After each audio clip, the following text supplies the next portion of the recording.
If they have to continue slash and burning the vegetation in order to grow food, never have this fallow period, the land gets exhausted. People know this themselves, but they'll explain, well, we have no choice. Se lava, la flor de la tierra se pierde. Yo entiendo eso. Pero no tenemos otra opción para poder sembrar. ¿Me entiende? What happens if we do nothing? I think it's fair to say that we'll go from bad to worse. Land clearance and deforestation is responsible for 17% of total greenhouse gas emissions.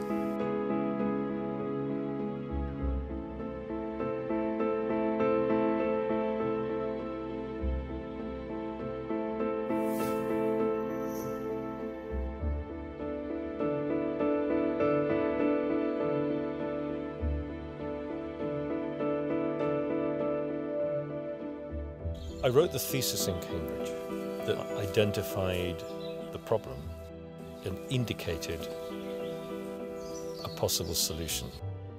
It's about food security, about people being able to fulfill the dreams of autonomy, of self-sufficiency.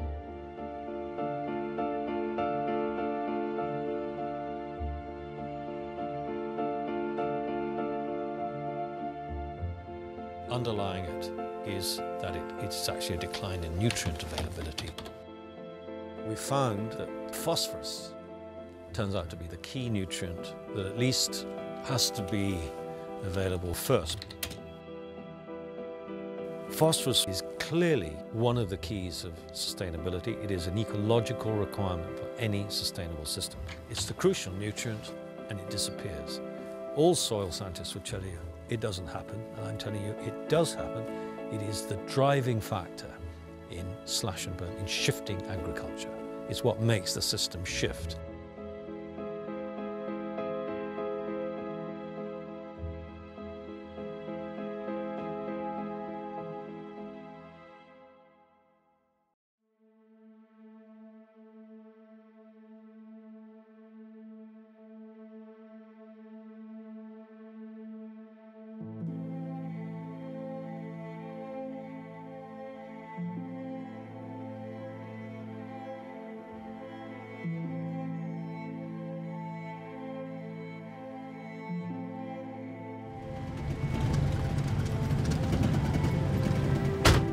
You've got to learn from what the forest is doing. It's the most sustainable, most productive ecosystem on the planet. You have got to listen to it.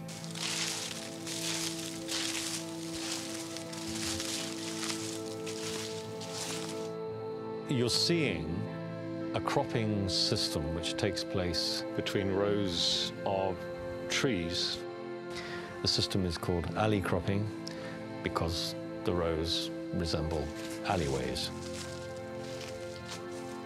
Rows of trees planted close together in what was a grass-dominated site.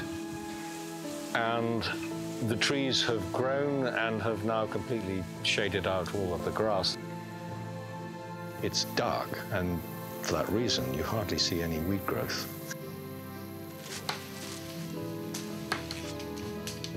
At the appropriate time, they will be pruned down to about the height of one's chest.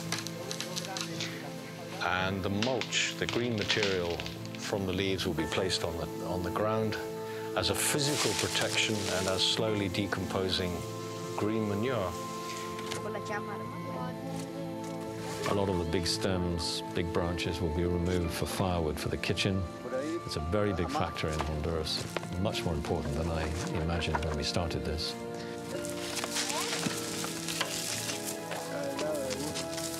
Once the light has been let in and the ground is covered with mulch, the crop can be sown. It's got enough strength to come up through the cover of mulch, which will largely be suppressing all the regrowth of weeds.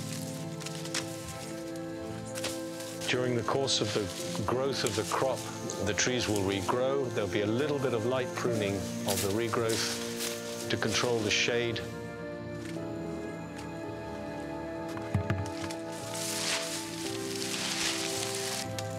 At the point of cropping, the trees are regenerating.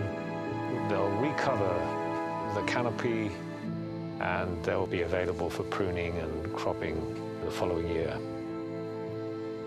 What Inga particularly appears capable of doing is to at least retrieve, retain and recycle the key nutrients. You're simulating what's going on in the forest. You're not trying to fight it.